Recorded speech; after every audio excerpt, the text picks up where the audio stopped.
Well, I'm here with Anik and Arora. We're both at Bentley Lewis. We respectively, I'm the head of technology, sciences, and advanced analytics, and I'm joined by Anika. Anika covers actually, let me let Anika talk a little bit about herself. Anika, so what areas do you cover here at Bentley Lewis? Thanks, Ed. I take care of the India territory for Bentley Lewis, and I head financial services and tech in India.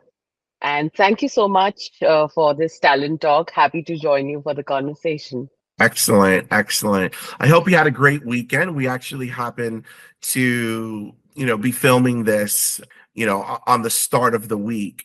And, and for those that don't know me, I'm the head of technology here at Bentley Lewis. I oversee as the practice leader.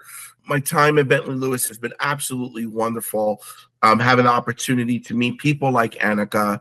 And today we're here to talk a little bit about a number of topics, and we'll transition, throughout the conversation. Where we're first going to start, Anika and we're going to start talking about what storytelling success is all about when it comes to recruitment, right? Anika, one of the things that I hope to cover on this particular subject is, how candidates craft how compelling and authentic responses to maybe behavioral interviews, questions like, tell me about a time when you failed. Is this a successful method for candidates? Is this something that you use when it comes to prepping candidates? I think, yes, it's very important to have storytelling skill set because that's how you make it more human.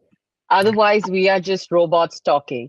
So if you create a situation, for example, if as a candidate you acknowledge a question like, what has been your biggest failure or a time when you failed? As a candidate, I would reflect on the past failures because everybody faces challenges in their jobs. So acknowledge the failure, maybe do a bit of storytelling like STAR method, which is the most common one I prep the candidates with which is situation, task, action, and result. You come up with a situation, you discuss what tasks you've done and what actions you've taken and what are the results. And in this method, you would also talk about the skill sets that you have acquired for overcoming those challenges and obstacles. Yeah, the STAR method's been around forever. I want to say that I've been leveraging the STAR method myself for a little under probably my entire career, over 20 years. But I think you nailed it. The situation, task, action, result, and you prepare that framework. As a candidate, you look at a job description and you create a story. You connect the dots between examples and you create a conversation throughout the interview. If you can take an interview and convert it into a conversation, right? And you take it from no longer being a question and answer type of scenario, and you convert it to more of a conversational situation. I think more and more candidates have, from my perspective and my experience, have more success with that kind of methodology. Behavioral-based interviewing, frankly. It's not a tool to memorize perfect answers. Rather, it's a skeleton key to really unlock your strengths and experiences. Have you found the same thing with candidates? Absolutely. Like you rightly pointed out, Ed, that you have to make it more conversational. So I would say when you are answering the questions, of course, connect it to the job, but make it more individualistic. Like focus on yourself first. Like the sense of awareness is really important in an interview. If you know your weaknesses, if you know your strengths, storytelling becomes easier because you are authentic and honest, which are the behavioral attributes that will definitely be projected in your answers. And that's what the interviews are looking for, the non-verbal cues in your answers. No, agreed. How about in terms of preparing a candidate? Do you typically prepare a candidate, at the first interview, or when they're getting into the panel? Like, when does that preparation happen for you, Annika? For me, the preparation happens from day one, the first interaction I have with the candidate, because that's where I start telling them about the job and the organization. And I encourage them to ask as many questions as possible so that they are well aware about what they're stepping into. Because I don't want the candidates to go in the second or third level of interaction and ask those questions, which I could probably have answered in the first go. So I think the preparation starts then and there.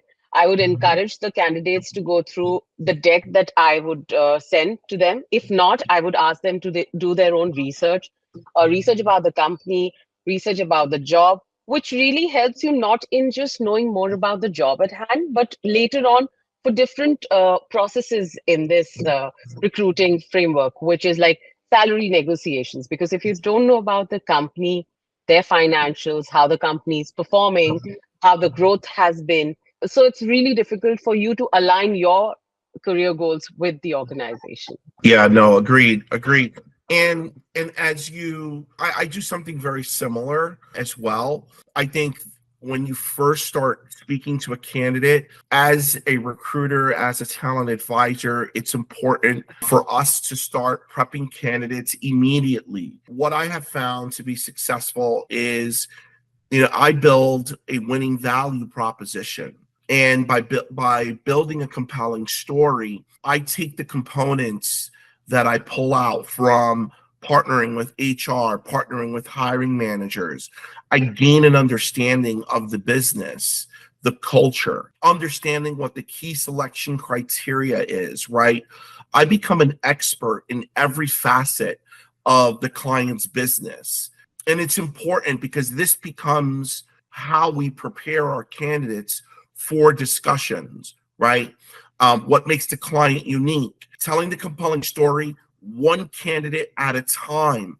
Develop a sourcing strategy, integrate market intelligence, industry developments, hiring trends, focus on specific groups or companies based on strategic initiatives. When you start bringing this all together and when you start having discussions with the candidates, all of this information starts to prep candidates for discussions with your clients, with hiring managers, with HR partners.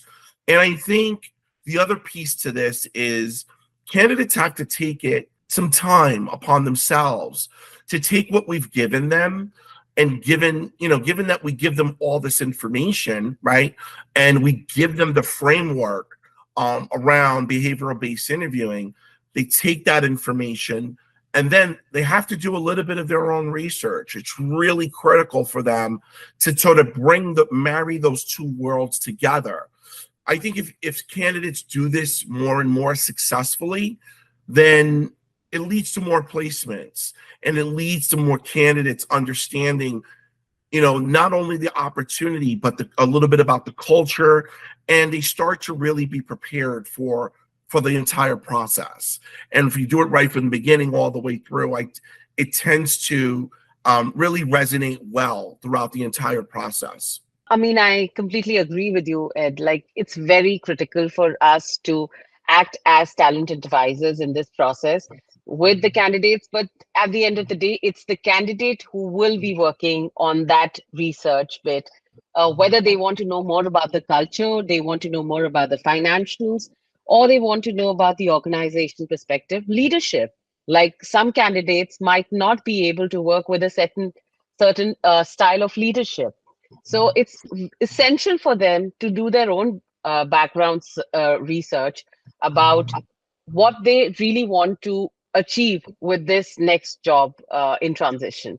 Because as talent advisors, we might provide them with the right overview, but the next step is, what do they think would be a challenge or would be probably an alignment for this role? So, Annika, one of the other questions that I know comes up throughout the process and that I've seen frequently, hiring managers, leaders like to ask about effective ways, to candidates to address questions about the old, what are your weaknesses, or what's your lack of experience, while still, give me an example, while still showcasing your potential as a candidate.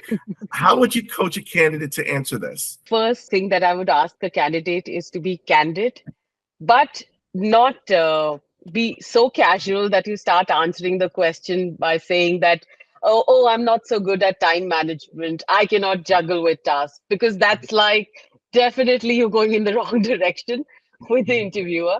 I would say be authentic, but also acknowledge your past career. Sense of awareness is really important answering weaknesses, because weakness as a question, the interviewer really wants you to be aware about your weakness, how you tackle it, how you come up with the solutions. So they are testing for your problem solving attitude, and they are also testing how honest you are. So, for example, I would say a weakness like I struggle with delegating tasks is a weakness. So I would say that I have had struggle with delegating tasks. I'm working on it. I try to delegate small tasks at first so that I get a sense of trust with the employee. And then gradually I build up to getting on to the bigger tasks at hand and delegating them. So, in a way, I am portraying that I know that it's a struggle for me to delegate those tasks. But as a leader, I'm also trying to build a sense of trust with the employee and solving that problem at hand. Do you feel that that question? I feel that I've always felt that that question is sort of a I don't want to say a trap question, but I've always felt that that's a question of you have to really think about how you answer that question.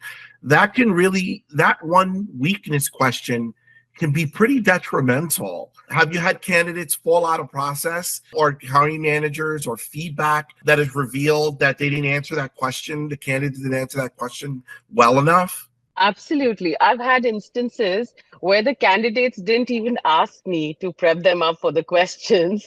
And they would say that I don't think I have a weakness because I'm a perfectionist. That's the most Okay. common one, where they don't acknowledge. So, in that scenario, the hiring manager gave me the feedback that this candidate is not self aware, because how can a person not be aware of the challenges that one's facing in their career or personal goals? I think that that's likely the worst answer you could give, right? And I also think that there's a level of, vulnerability there as well. And I think that comes with more maturity. Even though I've Yes. had, I don't want to put an age on it because I've had some very senior people not answer that question well and really Yes. fall into really hit a landmine. And all of a sudden, the interview feedback is fairly negative. In the world of digital, I mean, clearly we're in a society that's very digital, and there are a lot of digital connections.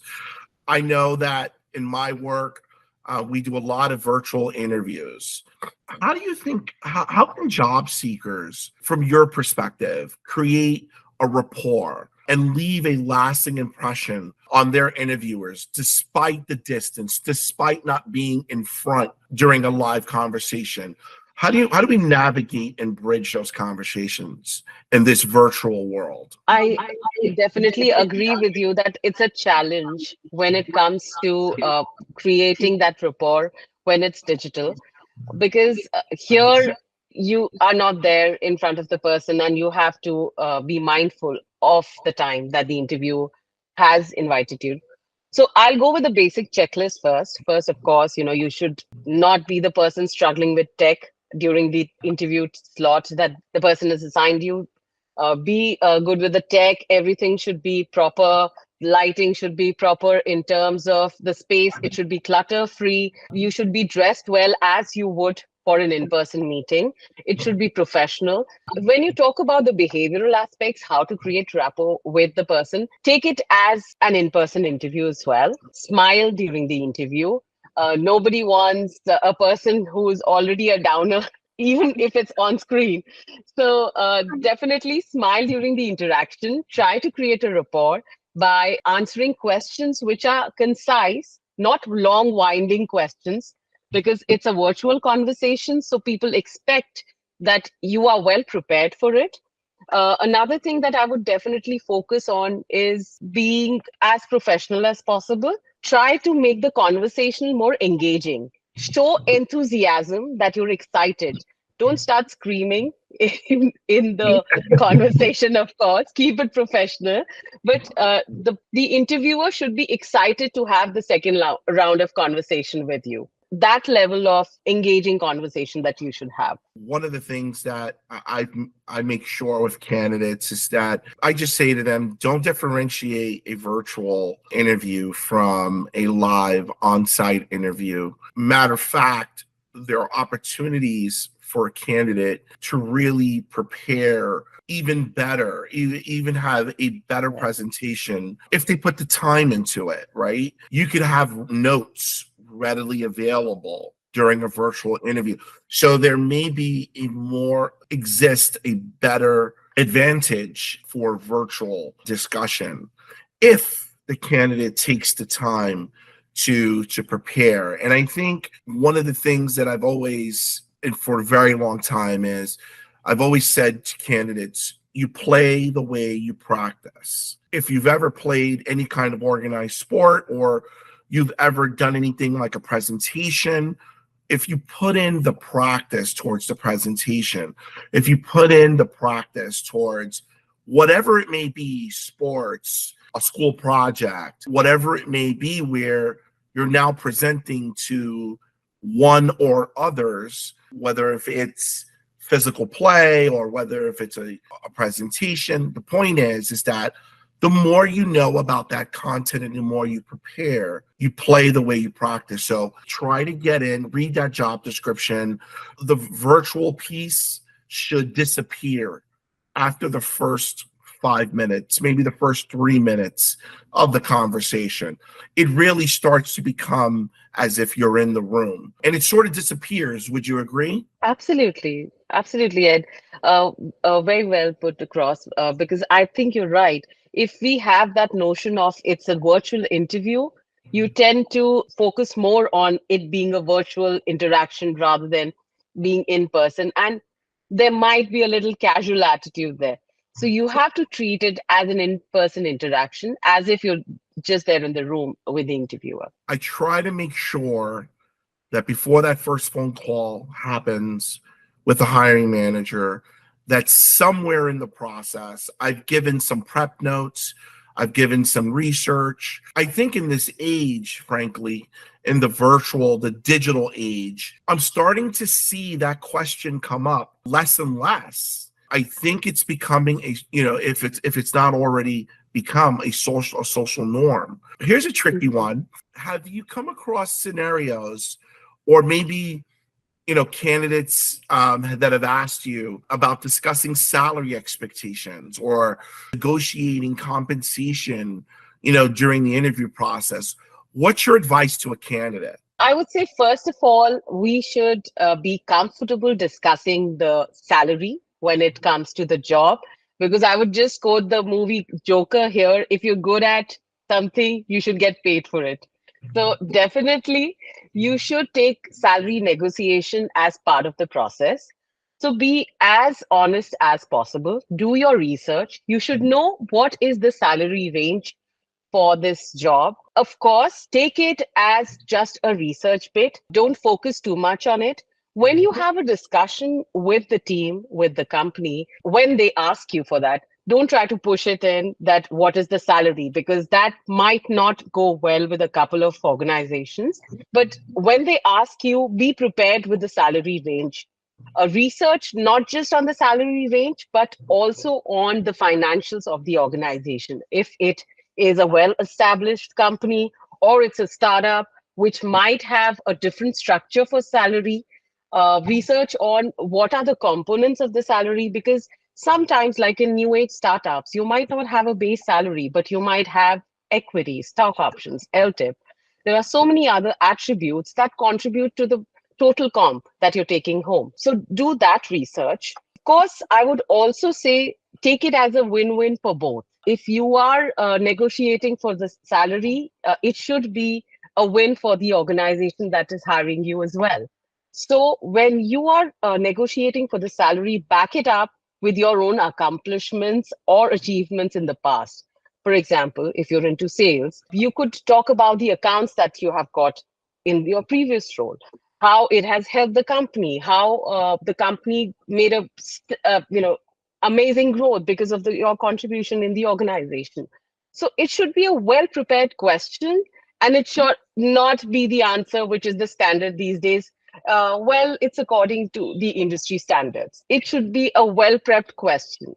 Yeah, I think that's, again, I think sometimes candidates don't realize that that industry standard response is not, it's not going to get it done. I know that the discussions I have with candidates, when I hear that, in many cases, I don't even think we can move a candidate forward without having that information. I've even said to candidates, this is really not a negotiation. This is really to understand what your comp expectations are in order to move you forward in the process. I think the last thing we want is to put a candidate that a hiring manager wants to hire, and all of a sudden we go down the compensation discussion and we can't afford the candidate. I think that is probably one of the worst responses that we can give a hiring manager or a candidate can give us. Now, how about if the compensation question comes up with the hiring manager? Now, I know from experience that compensation shouldn't come up with the hiring team. And really, it's a conversation that usually we navigate for candidates because we've already put that information up front. But what happens if a candidate comes across a hiring manager that does ask that question? How do you recommend they pivot? I think there's no point in not being authentic about the situation and it depends on the interactions that you've had with the team. If you say have had 3 or 4 interactions within the team, you are meeting the senior leadership and this question pops up, then of course, I understand that in certain countries, you are not like in the US, for example, you cannot ask the question about the current compensation. So it's very difficult for the hiring manager to assess what should be the right compensation for the candidate.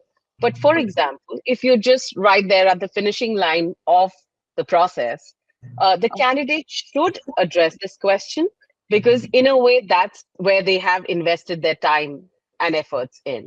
Does the candidate address it typically with the executive recruiter or with the talent advisor, or is it addressed directly with the HR advisor? Executive recruiter or the channel through which the candidate has been interacting in the first go should be the person these questions should be tackled by.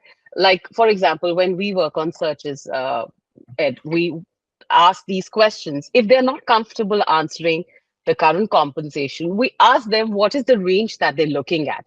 So it Yeah. helps us to address that question. So for example, if we know that this candidate is out of the budget, could not be the suitable match that we're looking for this profile, then we then and there would not make further interactions with the client for this candidate. So I think in certain cases, it's the executive recruiter. If the candidate is not comfortable discussing the compensation or salary negotiation, then this advisor would step in and do the needful. I always say there's a point where, at least from the candidate perspective, they start to become more empowered throughout the process. I think first interview, you're sort of navigating and seeing if, culturally this organization is going to be a good fit. The organization is looking at you as a candidate to see if you're a fit. Once you start going down the process of a second and third interview, you're really getting into the deep part of the interview process. Lean on the professionals, lean on your recruiters that have been representing you throughout the entire process. And what I've said to candidates is, if the compensation question comes up, just defer back to the recruiter and make a note, by the way, make a note of what you said to the recruiter, right? And confirm what numbers have been represented and put forward by the recruiter, right? In many cases, I've said to candidates, Here's here's what we're putting forward in terms of your expectations, just in case it shouldn't come up.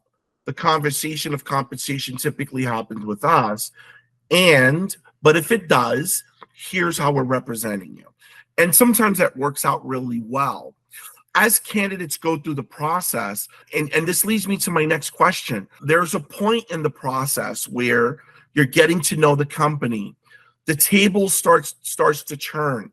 How do you think candidates can turn the tables, right? And transform maybe negative experiences or gaps in their resume into talking points during an interview? I'm always curious to hear a candidate's response when I find a gap, or when I see, they've left an organization abruptly. Or what's your recommendation to candidates on how they answer some of those questions? That is the question that most of the candidates struggle with. To answer this question, just take it as an opportunity to showcase your skills and what you would do in the organization. So, for example, if you are answering this question that, okay, I took a gap year and I was traveling with my buddies, it's detrimental to the interview, because that's not what they want to hear, that you have been just traveling for the past 1 year. What they want to really hear is how you have utilized your time away from your professional life, how you justify it, what is the reason behind it. And they don't want to get into nitty-gritties. For example, if you just say that I took the year off for my own professional growth and personal growth, underwent a couple of trainings. I took the year off doing some charity work. I was with an NGO. I was trying to upskill myself. These are the kind of answers that showcase that you have resilience. You really want to work on your professional goals as well. But if you talk about more personal things that don't showcase your skills, that won't lead you to a positive outcome. What you can use it as an opportunity is to talk about how you have upskilled yourself, what are the obstacles and challenges that you faced, how you have overcome them and came out as a better person within that first the gap year or gap months that you have undergone. If you're talking about the negative experience, same thing applies. That talk about the challenge. Say if you had been in a toxic environment where things were not working out for you, you thought of taking a break and probably not getting into the work mode for a couple of months. Then talk about how you upskilled yourself. You did not waste time. Those 6 months were invested in learning something new, taking up a skill, so that when you come back, you are a better version of what you were before. Yeah, and I truly think it's another opportunity for a candidate to show and leverage the star framework even, right? Sure. You can absolutely, fall back on what was that situation, what was the task, what was the action, what was the result, right? You can actually revert back and take a negative and turn it into a positive. One of the things that has happened in many cases when I've had a candidate on the line or via video, they talk negative about a manager and they talk negative about an organization. And frankly, they should really stray away from that, right?